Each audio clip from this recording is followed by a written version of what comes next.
The whistle of the approaching train pierced the dusty air of Ukiah, California, as Sarah Collins clutched her small valise with trembling hands. Her heart hammered against her ribs, the enormity of what she'd done finally sinking in. She had traveled over 2,000 miles to marry a man she'd never met, leaving behind everything familiar in Boston to start anew in this frontier town in 1876. Last stop, Ukiah.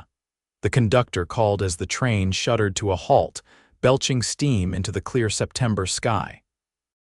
Sarah smoothed the wrinkles from her blue traveling dress, adjusted her bonnet, and took a deep breath. According to the letters she'd exchanged with Mr. James Rutherford, her soon-to-be husband, he would be waiting for her on the platform, wearing a black hat with a red band. She had sent him a daguerreotype, so he would recognize her, though she hadn't received one in return. "You need assistance, miss?" the conductor asked, offering his hand as Sarah descended the steep steps onto the wooden platform. "Thank you, sir," Sarah replied, scanning the small crowd that had gathered. There weren't many passengers disembarking at this remote stop, and she expected to be noticed immediately. Her gaze swept across the faces, searching for a black hat with a red band, but found no one matching that description. As the crowd dispersed and the train pulled away with another shrill whistle, Sarah felt a flutter of panic. Had he forgotten, or worse, had he changed his mind, Miss Collins? A gravelly voice startled her. "Sarah Collins?" She turned to find a weathered man in his 50s with a salt and pepper beard and small, calculating eyes. His clothes were fine but showed signs of wear, and there was no black hat with a red band in sight. "Yes, I'm Sarah Collins," she replied cautiously.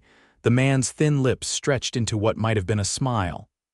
"Wonderful, I'm Tobias Fletcher. I'm here to collect you on behalf of Mr. Rutherford." Sarah frowned. Mr. Rutherford didn't mention sending anyone else in his stead. "Last-minute business in Sacramento," Fletcher explained, reaching for her bag. "Quite unavoidable. He'll be back in a week or so. In the meantime, I've arranged accommodations for you at my establishment." Something about the man's manner made Sarah uneasy. "Your establishment?" "The Golden Nugget, finest saloon and hotel in Ukiah." Fletcher's eyes raked over her in a way that made her skin crawl. "You'll be comfortable there until your betrothed returns." Sarah took a step back, clutching her bag tighter. "I believe there must be some misunderstanding." "I was to be met by Mr. Rutherford himself and taken directly to his home." Fletcher's expression hardened. "No misunderstanding, miss. James asked me personally to look after you." He reached for her arm. "Now, if you'll just come along, she's spoken for." The deep, resonant voice came from behind Sarah. She whirled around to see a tall man in dusty riding clothes, his broad shoulders blocking the afternoon sun. His face was partially shadowed by a well-worn brown Stetson, but she could see his strong jawline and the intensity in his blue eyes. "I beg your pardon," Fletcher's voice had taken on an edge. The stranger stepped forward, positioning himself slightly in front of Sarah. "I said she's spoken for. James Rutherford sent me to collect his bride." He tipped his hat to Sarah. "Clayton Reed, madam, Mr. Rutherford's foreman." Fletcher's eyes narrowed.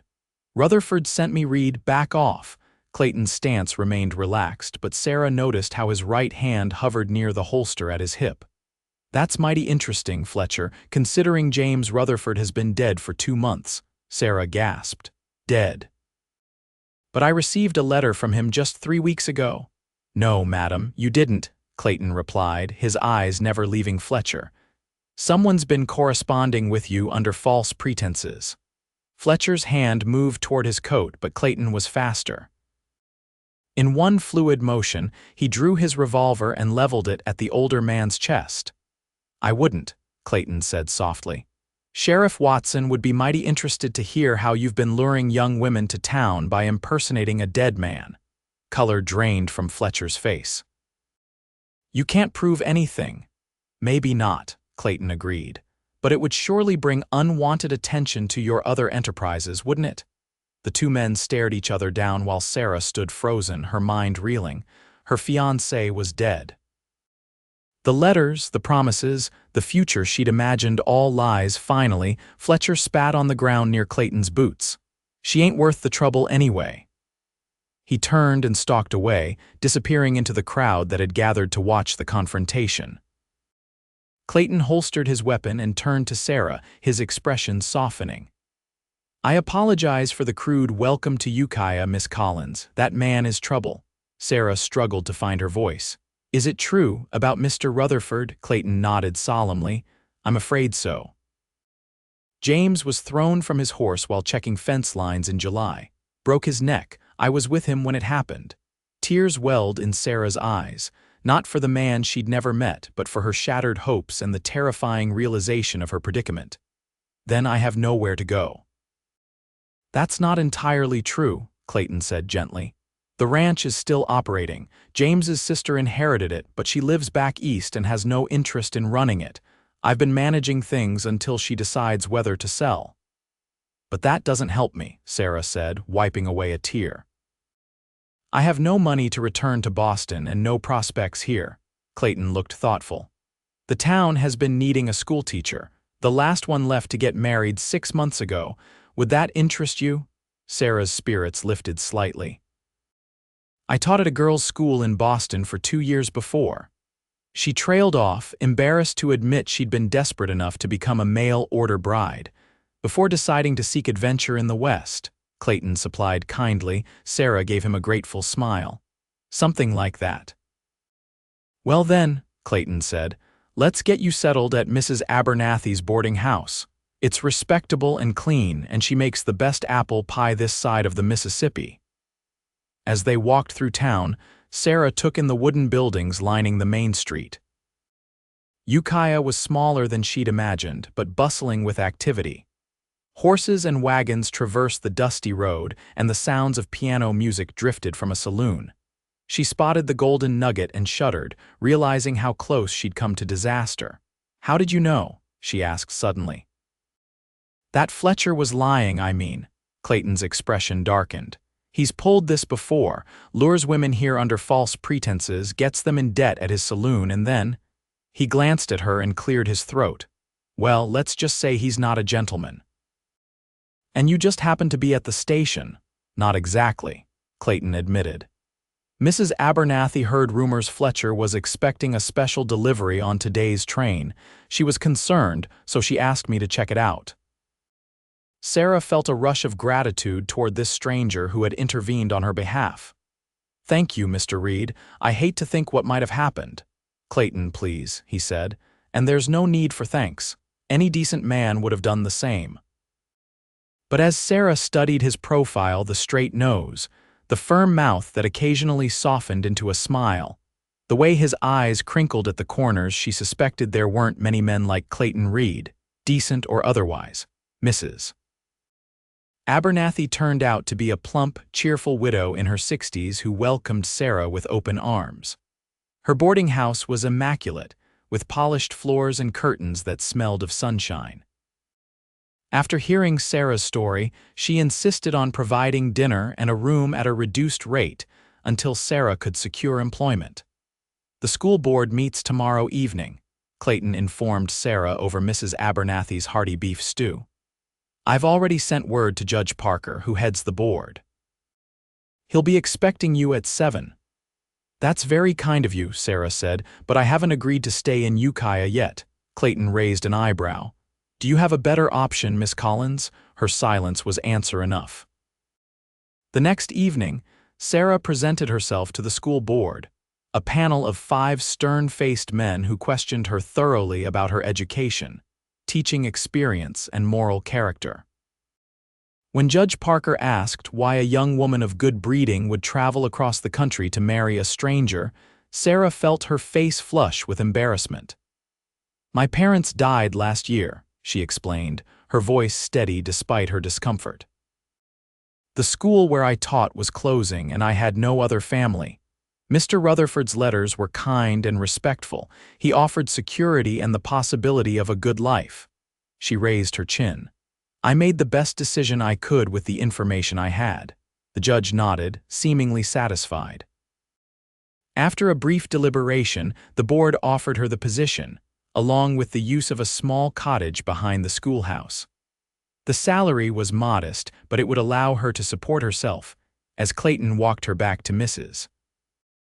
Abernathy's. The stars appeared in the clear night sky, brighter than Sarah had ever seen them in Boston. "Congratulations, Schoolmarm Collins," Clayton said, his voice warm with approval. "I can't believe they agreed so quickly," Sarah admitted. "They've been trying to fill the position for months," Clayton explained. "And Judge Parker's wife is from Boston. She was impressed by your credentials." They stopped in front of the boarding house and an awkward silence fell between them. "Well," Clayton finally said, "I should let you rest. School starts in 2 days and you'll have plenty to prepare." "Mr. Reed Clayton," Sarah corrected herself. "I don't know how to thank you." Seeing Fletcher's face when he realized his scheme had failed was thanks enough, Clayton replied with a grin that transformed his serious face. Sarah found herself smiling back, drawn to his quiet strength and integrity. "Will I see you again?" "I reckon you will," he said, tipping his hat. "Ukiah's a small town and I come in for supplies every week or so." True to his word, Clayton appeared at the schoolhouse the following Saturday morning as Sarah was arranging desks and cleaning chalkboards. He brought a box of books from the Rutherford Ranch, along with a set of maps he thought might be useful for teaching geography. "These are wonderful," Sarah exclaimed, running her fingers over a leather-bound atlas. "The students will be fascinated." "James always did love books," Clayton said, a hint of sadness in his voice. "Seemed ashamed to let them gather dust." Over the next few weeks, as Sarah settled into her role as Ukiah's schoolteacher, Clayton became a regular visitor. Sometimes he brought small gifts: wildflowers, a jar of honey from the hives at the ranch, a carved wooden box for her desk. Other times, he simply offered his help with repairs around the cottage or heavy lifting at the schoolhouse. The children adored him, especially when he taught them about tracking animals or demonstrated how to properly throw a lasso. Sarah found herself looking forward to his visits, her heart skipping whenever she heard the distinctive sound of his horse approaching. One crisp October afternoon, as they walked along the creek that meandered behind the schoolhouse, Sarah asked about his life before coming to Ukiah. "Not much to tell," he said, skipping a stone across the water. "Grew up in Texas, fought for the Confederacy though I was just a boy, really. After the war I drifted west, worked cattle drives, did some prospecting." He shrugged. "Found my way to the Rutherford Ranch 5 years ago and never left." "You must have seen a lot in your travels," Sarah mused. "Some good, some bad," Clayton admitted, "but nothing as unexpected as finding you at that train station." The way he looked at her made Sarah's cheeks warm, and she turned away to hide her reaction. "I've been meaning to ask what will happen when Mr. Rutherford's sister sells the ranch."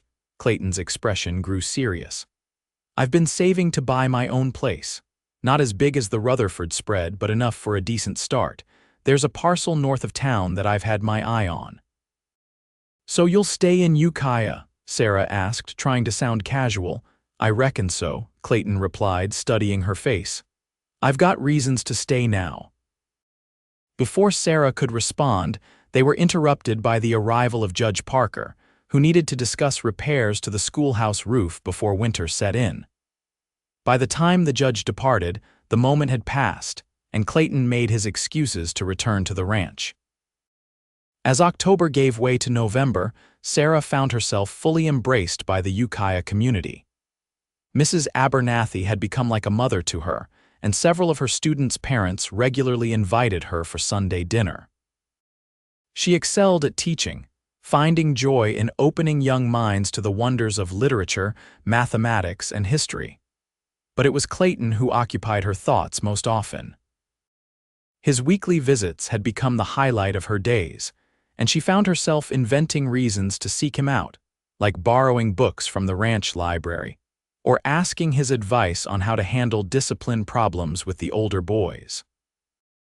Clayton, for his part, seemed equally drawn to her company, though he maintained a respectful distance that sometimes frustrated Sarah. She sensed his hesitation, as if he were holding back for reasons she couldn't fathom. The first snow of the season came in early December, blanketing Ukiah in white. Sarah had dismissed her students early, delighting in their excitement as they rushed out to catch snowflakes on their tongues and plan snowball fights. She was just locking the schoolhouse door when Clayton rode up, his horse leaving deep prints in the fresh snow.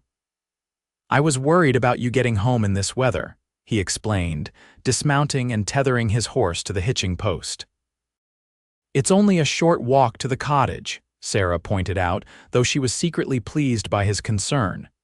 "Even so," Clayton insisted, "the ground gets slippery fast when snow covers the mud."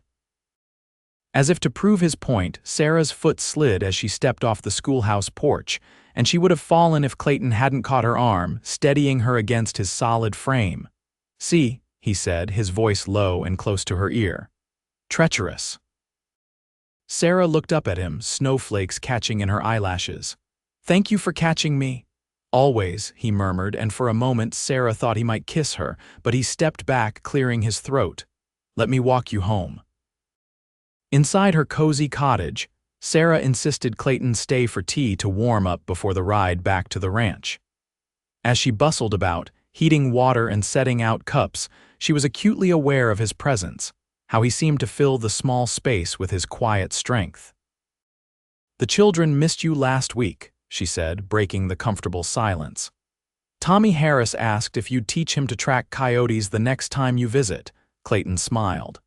"That boy has a real interest in nature, reminds me of myself at that age." "You'd make a wonderful father," Sarah said without thinking, then blushed at her own boldness. Clayton's expression grew serious. "Sarah," he began, setting down his teacup, "there's something I need to tell you." Her heart quickened. "Yes, I've purchased that land I mentioned. The papers were signed yesterday." "That's wonderful news," Sarah said, genuinely happy for him but confused by his somber tone. "I'll be building a house there come spring," he continued. "Nothing fancy but solid, room to grow." Sarah waited, sensing there was more. "Thing is," Clayton said, rising from his chair to stand before her, "a house isn't a home without the right person to share it." Sarah's breath caught as he took her hands in his. "I know it hasn't been long," he said, his voice rough with emotion, "and maybe this is too forward of me. But I find myself thinking about you all the time, Sarah. When I'm mending fences or breaking horses or just watching the sunset, I wish you were there beside me." Tears welled in Sarah's eyes. "Clayton, I'm not a man of fancy words," he continued, "and I don't have much to offer except hard work and a faithful heart. But if you could see your way clear to consider a future with me, I'd do everything in my power to make you happy." Sarah's heart felt too full for her chest. "Are you asking me to marry you, Clayton Reed?" A slow smile spread across his face. "I reckon I am, Sarah Collins, though I'd understand if you need time to think about it." "I don't need time," Sarah said, squeezing his hands.